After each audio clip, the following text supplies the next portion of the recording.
My name is Marcus Webb, I'm 28, and until 3 months ago I thought my cat staring at corners was just one of those weird cat things, not an early warning system that something else was in the room with us, watching, learning, waiting for me to finally notice it. I didn't even want a cat at first. He came with the house, more or less. The landlord called it a bonus in the listing for this cheap little rental on the edge of a nowhere town called Graywind. 1 bedroom, outdated kitchen, half-finished basement, and a big gray tomcat that refuses to leave the property. The guy's name is Jasper, apparently. Not the landlord, the cat. The landlord just shrugged when I asked if that was normal. Previous tenant left him here. He knows the place. Don't shut him out at night and don't move his bowl from the corner by the fridge. He doesn't like that. Then he did the thing people do when they want to say more but decide it's not their business, and changed the subject to the propane tank and the ancient fuse box. I took the place because it was cheap, close enough to the communications hub where I work nights, and far away from the city I was trying to forget. My job's a mix of network maintenance and emergency dispatch monitoring, staring at screens in a county building while everyone else sleeps. Black hoodie with the same faded logo I've worn since my first IT gig, dark jeans, steel-toe boots out of habit. It's lonely, but it pays enough for rent and cat food, and I figured an animal in the house might be good company on the days when my schedule flips and I'm the only person awake in the neighborhood. The house itself is nothing special. Flattened beige carpet, old baseboard heaters, drywall patched a dozen times. But Jasper claimed it like a king the moment I walked in, weaving around my boots, tail high, then hopping onto the one decent piece of furniture I owned and staring at me like he was measuring my worth. For the first 2 weeks, the only weird thing was his obsession with one particular corner of the living room. Not the window, not the door, not some patch of sunlight, just the far corner where 2 blank walls met above a dead electrical outlet. Every night, like clockwork, sometime between midnight and 1 a.m., he'd get up from wherever he was sleeping, walk to that corner, sit down facing it and stare. Not the casual cat stare either. His entire body would go rigid, tail wrapped tight around his paws, ears forward but not twitching. Eyes locked on some point on the wall about 5 feet up, like there was a shelf there only he could see. If I called his name, he wouldn't even flick an ear. It was like he couldn't hear me. The first time I tried to pick him up and move him, he made a sound I didn't know cats could make, a low, guttural growl that vibrated through his whole body. Not playful, not annoyed, terrified. After that, I left him alone. People online say cats do that sometimes. Oh, he's watching dust. Oh, he's hearing something in the wall. Oh, cats see spirits law. Easy to laugh at when you're scrolling in a bright apartment with neighbors on all sides. Less funny in a small, creaking house on the edge of a forest with a basement that smells like damp concrete and a cat that refuses to blink at an empty wall. It might have all stayed in the weird, but whatever category if not for my job, and the night the emergency alert came through. I was on shift at the communications center, 3 monitors glowing in front of me, half a dozen county camera feeds cycling through overhead. It was one of those dead nights. No accidents, no drunk fights outside the only bar, just me, my coffee, and a whole lot of quiet. I was halfway through a routine systems check when all 3 screens froze and then went red at the same time. A tone blasted through my headset, not the usual local alert chime, but a harsh, grinding buzz that made my teeth ache. The system stamped a header across every feed. Federal priority override AEG DHS. A second later, every phone in the room went off. The speakers in the corner crackled to life, and the same message broadcast everywhere, even on the muted TV in the break room behind me. Emergency alert, the robotic voice said, calm in a way that made my skin crawl. This is a coordinated message from the Agency for Environmental Governance and the Department of Homeland Security. Residents in affected regions are advised to remain indoors and keep all interior lights on between the hours of 00:00 and 04:00. Do not interact with animals displaying fixation behavior toward empty corners, ceilings, or walls. Do not attempt to redirect them. Do not follow their line of sight. Additional guidance will follow. A map flashed briefly, some glitchy overlay of our state with big opaque blocks across several counties, including ours, including Greywind. But before I could get a good look, the feed cut back to normal, and my screen started scrolling error logs like nothing had happened. My supervisor's office door stayed closed. Nobody else was there to even ask if they'd seen it. The log files showed nothing but a tiny gap in recording timestamps, like someone had punched a hole in the night and spliced the alert in. I sat there in my hoodie, fingers hovering over the keyboard, heart tapping at my ribs, and thought about my cat sitting in front of that corner every night between midnight and 1 a.m., staring at nothing. Don't interact with animals displaying fixation behavior. Don't redirect them. Don't follow their line of sight. I tried to rationalize it. Glitch, test alert, some internal drill. But when I got home just before dawn, the first thing I saw was Jasper sitting in the hallway, not at his bowl, not at the window, facing the living room. The fur along his spine was puffed up. His ears were angled forward, tracking something in that room I couldn't see. My stomach knotted. "Hey, buddy," I tried, keeping my voice low, casual. He didn't move, didn't blink. I stepped into the living room and every hair on my arm stood up. The corner was wrong. Not dramatically. No black portal, no dripping goo, just darker. The paint there looked flatter, like someone had taken a photo of the wall and pasted it badly over the real thing. The ambient light from the window and lamp seemed to bend around that spot instead of hitting it. I flicked the overhead light on and off, pretending I was checking the bulb. The corner stayed dull, just a shade and a half darker than everything else. Jasper let out a tiny, strangled noise behind me. I turned the lights on and left them that way, even when I crashed on the bed in my boots. That was the first night I slept with a hoodie pulled up, not because of the cold, but because I didn't like the idea of the room seeing the back of my neck. The next night, the emergency alert repeated. Same voice, same instructions, same map with the same opaque block across my little town. This time I recorded it on my phone, but when I tried to play it back on break, all I got was static and a faint scratching. At home, Jasper moved to the corner earlier than usual, around 11:30, and stayed there until I left for work, rigid and silent. I started to notice other things too. Sometimes when I walked down the hall with the lights off, just using the glow from my phone, my shadow would hitch, lagging half a step behind like the light had to think about it. Once I caught a glimpse of that corner in the reflection of the TV screen and saw something pale and long curled up where wall met wall, folded so many times I couldn't tell where it started. By the time I turned around, there was nothing there. Just Jasper, eyes wide, pupils blown, staring and staring and staring. The third night, the emergency alert changed. Same tone, same override, but new text scrolling across my monitor. Additional guidance for Region 7. Do not turn off lights if animal's gaze is fixed. Do not attempt to physically move animal. Do not look into the same space for prolonged periods. Prolonged visual contact has been associated with structural anomalies and behavioral duplication events. If I hadn't already been anxious, that phrase would have done it. Behavioral duplication. Like whatever my cat was watching wasn't just staring back, it was learning from him. And if it could learn from him, what could it learn from me? I didn't go straight home that morning. Not because I wasn't exhausted, but because, for the first time since moving to Greywind, I was genuinely afraid of what would be waiting in that living room. I sat in my truck in the employee lot, engine off, the early sun bleeding pale light across the windshield, and I kept replaying the alert in my mind. Do not turn off lights if animal's gaze is fixed. Do not look into the same space, duplication events. My cat wasn't just staring at something, it was staring with something. The drive home was only 12 minutes, but I swear it felt longer. Every stop sign looked like an intersection in a ghost town.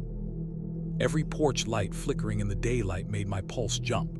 By the time I pulled into my driveway, stomach tight and hands numb, Jasper was already sitting in the window, frozen in that same rigid posture, staring at that same damn corner. He didn't react when I unlocked the door, didn't blink when I set my boots down. His body was stiff, tail coiled, ears angled forward in perfect stillness. The house was dead silent except for the hum of the lamps I'd left on. I walked slowly across the living room, hoodie hood still up out of instinct, and I swear the air got thicker the closer I got to that corner. Like humidity. Like stepping into a room where someone had just breathed out a long, warm breath. I didn't look directly into the spot Jasper was staring at. I kept my gaze slightly off, focused on the wall beside it. Even that was enough to raise goosebumps. The corner was darker again. Not shadowed, muted, like someone had pulled the saturation down. The paint looked different than the surrounding wall, almost oily under the light. And the drywall seemed subtly curved inward, like something behind it was pushing gently, patiently. I stepped back, too fast. The floorboard creaked sharply. Jasper's ear twitched, just his ear. Nothing else on his body moved, but that tiny tick forced a sound out of his throat, half whimper, half growl, and his claws dug into the carpet hard enough to pull threads loose. Okay, I whispered. It's fine, buddy. I'm not looking, I'm not touching you. But it didn't matter what I said. The alert's wording haunted me. Prolonged visual contact has been associated with structural anomalies and behavioral duplication events. Something was copying him. Something was using his stillness like a blueprint. When I backed toward the hallway, I noticed something on the wall just above Jasper's line of sight. A thin, vertical crack, no bigger than a pencil line. I pressed closer, careful not to look directly at the place Jasper refused to look away from. The crack wasn't straight, not like a house settling. It branched, webbed, tiny fractures splitting outward like veins or like the lines on a dried-out leaf. I swallowed hard. When that appeared, I turned the lights up in the hallway, every switch I could reach. The brighter the house got, the more wrong the corner felt. Darkness shouldn't keep shape when the room brightens, but this one did. Around 11 a.m., Jasper finally looked away. Muscles uncoiled one at a time as if he didn't trust himself to move too fast. He walked toward me, brushing against my leg with less comfort and more urgency, like he needed me to follow. He led me to the kitchen, straight to his bowl. Empty, completely empty. I exhaled shakily. Maybe that was all it was, a hungry cat staring at invisible bugs or drafts. Maybe I was losing my mind. Maybe the emergency alert wasn't even about him. I opened a fresh can of food, dumped it in the bowl, and as he ate, I finally allowed myself to breathe normally. Until I heard the softest sound, a whisper of shifting air, a scrape like fingernails dragging through insulation. It came from the living room, from the corner. I froze. Jasper did too. His fur stood on end again, not slowly but instantly, like an electric shock ran through him. He wasn't looking at the corner anymore, but he clearly heard it. And the thing behind the wall clearly heard him. A faint tapping, like something testing the surface. 3 taps, slow, deliberate, organic. I backed away again, this time into the hallway. I didn't dare turn off the lights. I didn't even dare shut a door in case losing line of sight counted as interacting somehow. I needed answers, real ones. And I didn't trust the alerts to tell me anything beyond "don't die." So I did something stupid. I called my landlord. His tone shifted immediately when I described the crack in the wall, the weird discoloration, Jasper's fixation. "You didn't try to move him, did you?" he asked, too fast, too worried. "No." Good, a long silence. "You're not supposed to have direct contact with it." "What is it?" I demanded. "The environmental team didn't clear that corner properly, that's all," he said quickly. "Just leave the lights on at night. Don't paint over it, don't touch it. And don't let Jasper near it when the lights are off." "Too late," I muttered. He inhaled sharply. "Has the wall changed shape?" His voice wavered. That scared me more than the alert, more than Jasper's behavior. "What do you mean, changed shape? Is it concave? Why would it be concave?" "Marcus," he said carefully, "do not allow the lights in that room to turn off. Not even for a second. I'll send someone tomorrow. Just keep them on." "Who are you sending?" Another silence. Too long. "Someone who understands what they sealed in there before you moved in." My blood ran cold. Jasper bolted toward the hallway suddenly, fur bristling again, hissing at nothing visible. Behind him, from the living room, a low creaking sound echoed, drywall being pressed from the inside. Then something even worse. A breath, not air movement, a breath, slow, wet, inhaling. The lights flickered, just once, just a blink. But in that single instant of dimness, I saw a shape in the corner. A pale, wrong shape that didn't have the courtesy to disappear cleanly when the bulb steadied. It receded instead, slowly, like it was annoyed at being interrupted. Jasper growled, deep, primal, terrified. My phone lit up with a new emergency alert before I could speak. Region 7 priority update. If structural movement or breathing sounds are observed, evacuate the room immediately. Do not investigate. Do not approach. Do not attempt to communicate. And below it, flashing red. If you have already made eye contact with the anomaly, remain in well-lit areas and await further instructions. My throat tightened. I replayed the flicker in my mind, the pale shape, the curve of something too long, too smooth, withdrawing like a retreating eel. Had I made eye contact? Had I looked directly at it? I wasn't sure. I didn't want to be sure. But the alert made one thing clear. Whatever Jasper had been staring at wasn't just watching anymore. It was waking up, and now it might know me. I didn't sleep that day, not even for a second. I paced the hallway with every single light in the house blazing, my hoodie pulled tight around my neck like that thin cotton could stop whatever had breathed from inside my wall. Jasper stayed glued to my ankles, tail low, body tense, pupils huge. He kept glancing back toward the living room but refused to go near it, and that alone told me everything I needed to know. The thing inside the wall hadn't just stirred, it had taken an interest. Around noon, I decided I couldn't wait for my landlord's mysterious someone to show up. I needed answers now, not tomorrow. So I grabbed my laptop, sat at the kitchen table with Jasper curled in my lap like a trembling stone, and dug into everything I could find about Greywind, the house, previous tenants, environmental sealing procedures, anything that might explain a creature breathing behind my wall. Most searches turned up nothing useful. Greywind barely existed online. No community Facebook groups, no news archives past a few decades, no record of building permits. It was like the town was a placeholder someone forgot to fill in, but my address did get exactly one hit. A landlord insurance claim. I clicked the cached PDF and froze. Property damage claim, category red, anomalous event. Anomalous, not mold, not pests, not water damage, anomalous. And right below it, affected area, north living room corner. The exact corner Jasper stared into every night. Under description of event, half the text was blurred out by some kind of automated redaction, but I could still make out fragments. Structural distortion, concave displacement, repeated attempts to contain animal fixation persisted despite treatment, and then one line left untouched, like whoever redacted this either missed it or wanted someone to find it. Do not allow the anomaly to learn a new pattern. A new pattern. Jasper's behavior. My behavior. The emergency alerts warning about duplication events. Something behind the wall wasn't just alive, it was learning. Typing felt suddenly loud. My breathing felt loud. The whole house felt like a throat waiting to inhale. I shut the laptop and backed into the hallway again, heart pounding so hard I felt it in my jaw. That was when I noticed something I had somehow missed earlier. The crack in the wall, the branching one above Jasper's usual staring point, had grown, not by inches, by feet.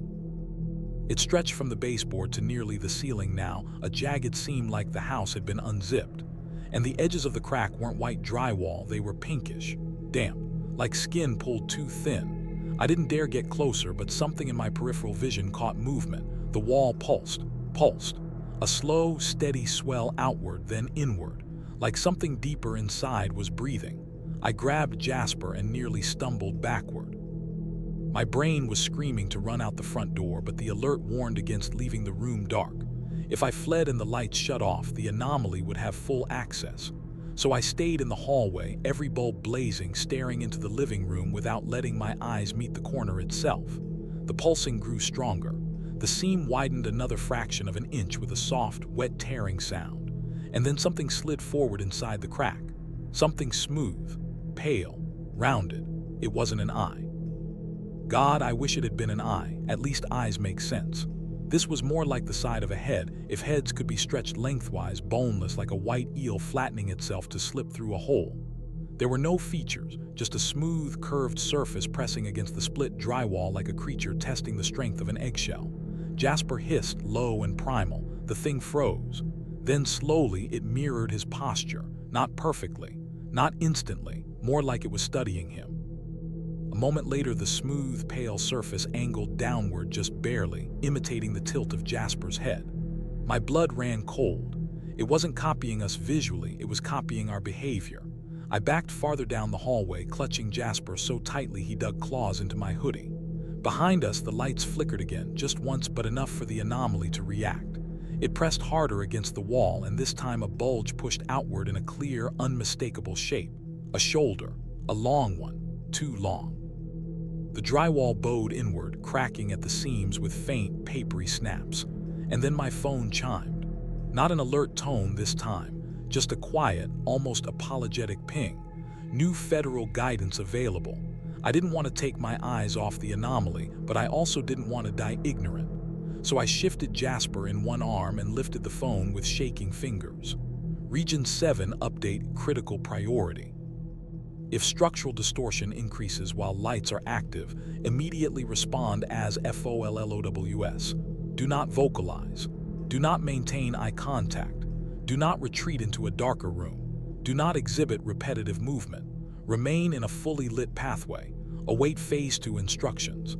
Then, warning, anomalies may attempt behavioral matching. Do not mimic their movements. Failure to comply may result in pattern acquisition. Jasper tensed. The anomaly tensed in perfect sync, the pale shoulder bulging further outward. The wall split another inch with a sickening rip.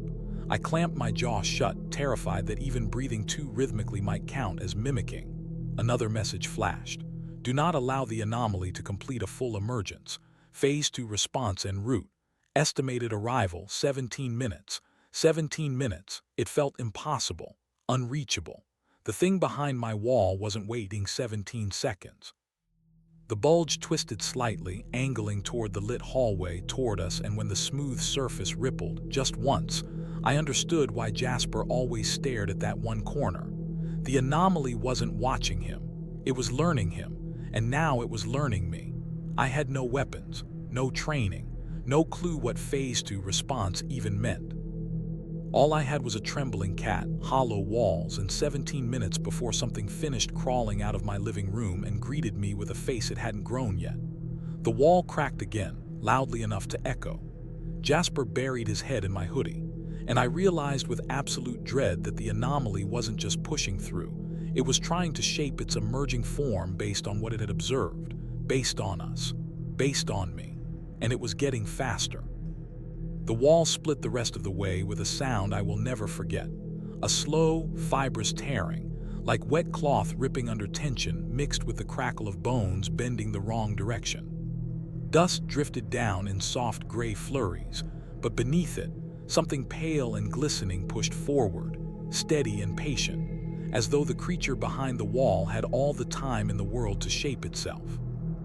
Jasper flattened against my chest, trembling hard enough to shake my arms, and the worst part, the part that made every muscle in my body lock, was that the anomaly was moving in perfect rhythm with my breathing. Slow inhale, slow push forward, slow exhale, slow retreat. It had learned me. It was syncing with me. Every instinct screamed for me to hold my breath, but the alert had warned against repetitive movement, any pattern the creature could map. If I held still, it would hold still. If I gasped, it would gasp. If I panicked loudly, it might learn that too. 17 minutes, I whispered internally, refusing to say the words aloud. You just have to survive 17 minutes. The bulging shape twisted again, peeling more drywall outward, revealing the wet, membranous layer beneath. It wasn't insulation. It wasn't wood. It looked like connective tissue, veiny, pinkish, pulsing with each movement. The drywall bowed until it couldn't hold any more and snapped outward, creating a jagged mouth-like gap. For a fraction of a second, I saw too much. An arm, but not an arm, long and jointless, smooth like polished bone. A surface that glistened like raw cartilage. No fingers, no hand, just a limb waiting to decide what it wanted to become. Then it withdrew an inch as if reconsidering. No imitating. Waiting for me to move so it could choose how to follow. My phone buzzed again. I didn't dare look away, but I tilted the screen just enough to catch the notification. Phase 2 response DELAYED, 24 min estimate. A chill hit me so deep it felt like my bones vibrated. It wasn't that the team was late. It was that every extra minute I had to wait was another minute the anomaly got to study me, map me, replicate me. I edged backward down the hallway, careful to keep every step irregular. Heel, pause, toe, shuffle, stop. For God's sake, don't pattern anything. And the anomaly mirrored me, but not exactly. It moved in approximations, attempts, like someone trying to copy dance steps by watching a reflection in water. Another section of the wall caved inward as the creature shifted behind it. The smooth, pale surface rolled under the membrane like a massive shoulder repositioning. Then something new, two indentations formed near the top of the bulge. Deep, inward, twin hollows, my throat closed, eye sockets. It was making eye sockets, but not because it needed them, because I had them, because Jasper had them, because it had seen what faces looked like and decided it needed a pair. The membrane stretched thinner, trembling with each forced inhale the creature mimicked from me. Cracks spread upward to the ceiling, branching out like a nervous system. One branch reached the crown molding and snaked downward, tracing the same arc my shadow made each morning when the sun hit that wall. Oh God, it wasn't only learning movement. It was learning light, learning shape, learning how we existed in the room. Jasper suddenly jerked in my arms, and for a moment I thought he might leap free and bolt toward the bedroom. But he didn't. He twisted around and stared at me instead, locking his golden eyes to mine, and I realized he wanted me to stop breathing. His pupils blown wide, his muscles coiled, a silent message. If you stop, it stops, but I couldn't. The alert forbade it. Total stillness was a pattern too. The anomaly would match that, learn it, weaponize it.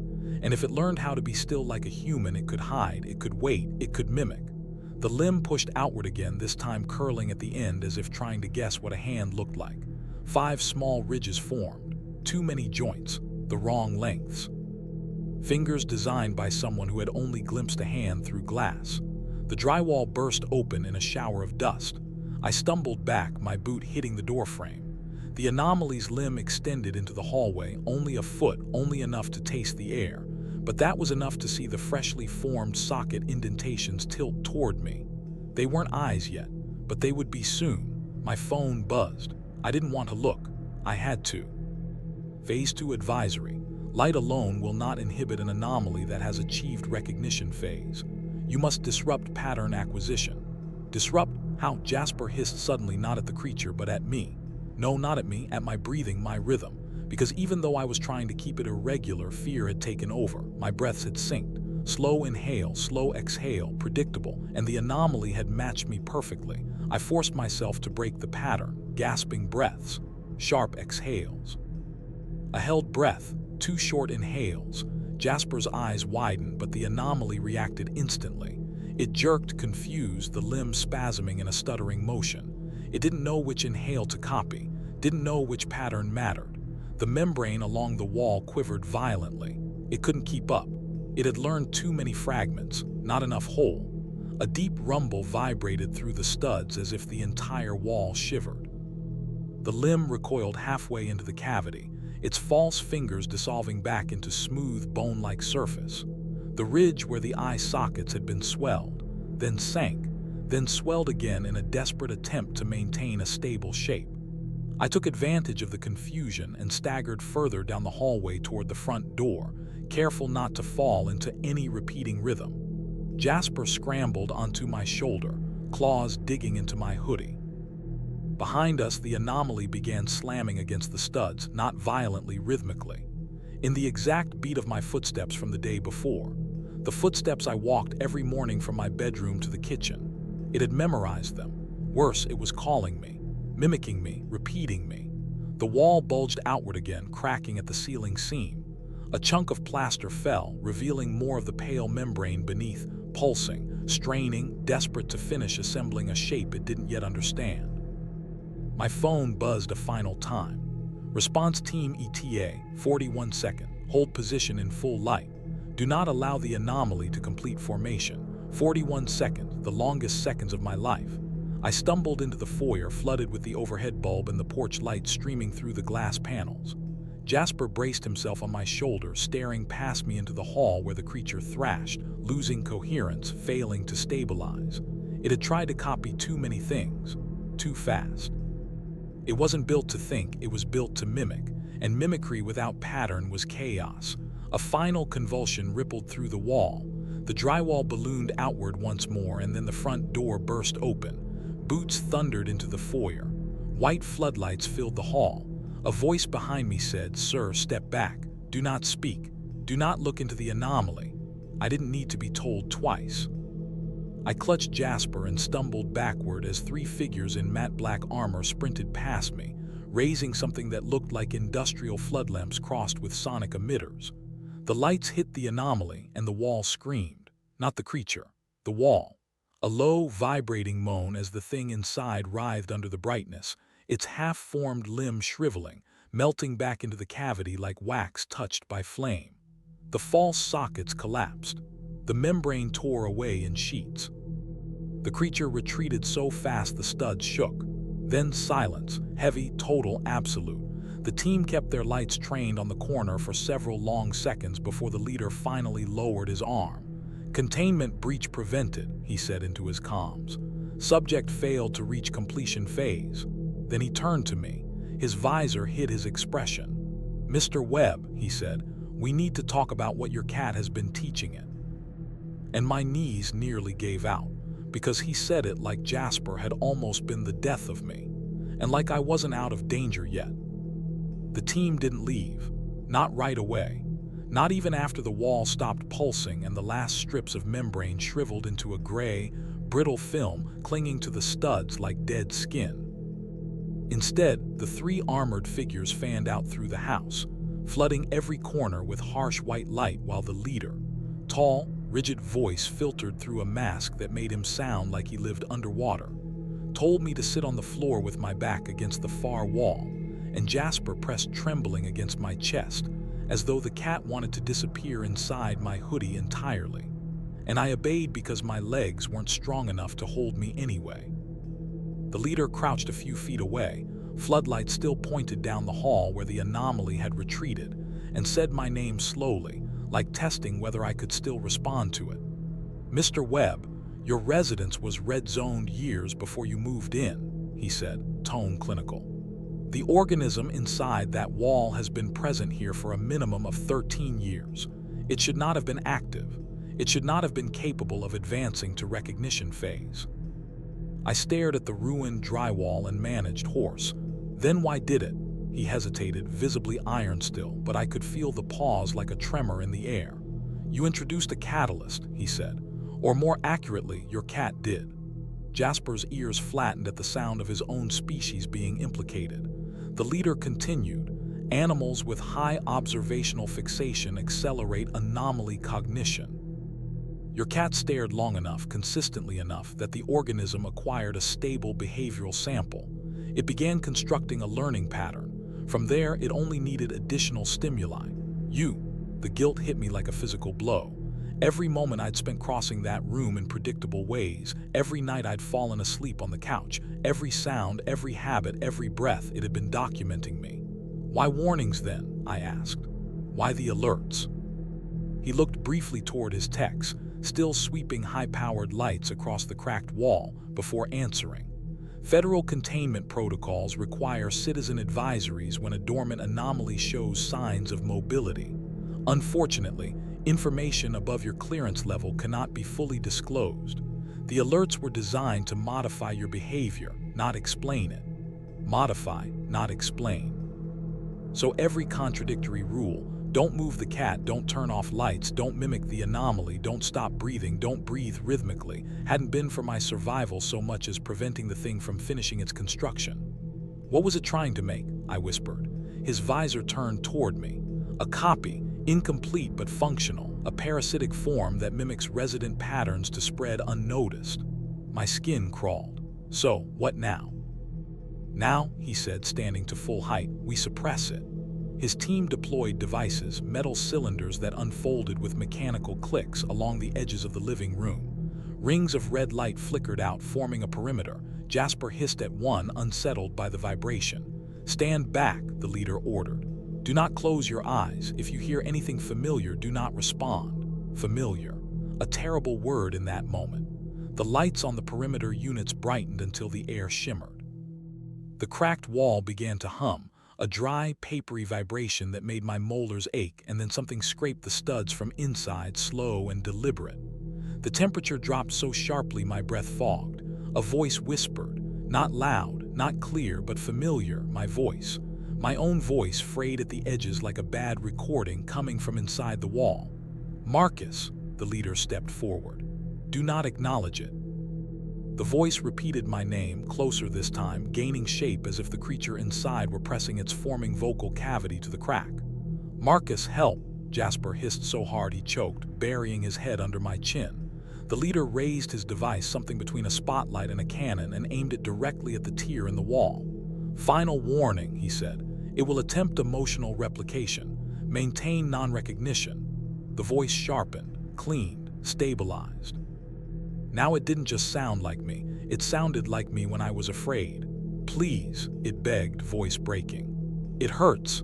Something in me pulled forward instinctively, a full-body reflex toward the sound of my own pain, but Jasper dug his claws through my hoodie and into my shoulder, anchoring me.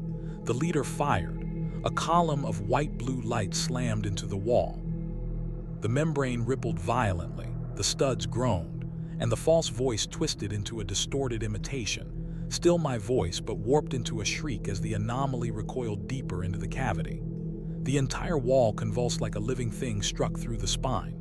The blast continued for 10 seconds, then 15, then 20, until finally the crack sealed, not stitched, not repaired, but shut like a mouth forced closed around a scream. The humming stopped. The cold receded. The wall sagged inward, lifeless.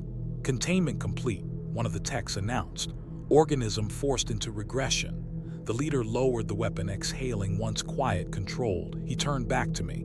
"It will not emerge again, not here," my voice shook. "Then we're done." His silence stretched too long.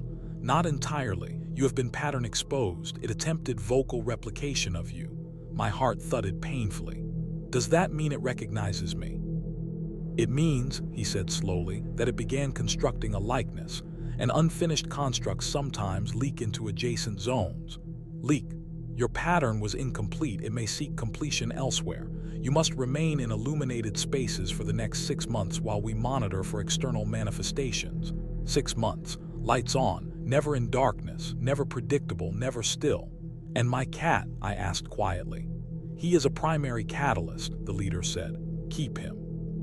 Animals that resisted the anomaly often detect early distortions. He will see what you cannot. He turned toward the door. "Expect further guidance. Do not move until we clear the perimeter." They filed out silently, leaving the ruin of my living room in blinding brightness. When the hum of their equipment faded and the night finally breathed again, Jasper lifted his head. He stared at the sealed corner, not afraid now, but watchful, as if waiting for a ripple only he could sense. And then he did something he hadn't done in days. He climbed into my lap, curled tightly, and closed his eyes. Not relaxed, not safe, guarding me. It has been 6 months since that night. I sleep with lights on. I walk without rhythm. I live in motion. But sometimes, at the edge of my vision, I see the drywall ripple, not here, not in this house, but in reflections, in distant corners of other rooms, in places where neither Jasper nor I have ever been. And sometimes, late at night, when the world goes too quiet, I hear a familiar voice. My voice, unfinished, whispering from behind a wall that isn't mine, calling my name the way something once tried to do before it learned enough to follow me into the world. And I know it's still building me, and one night it will finish.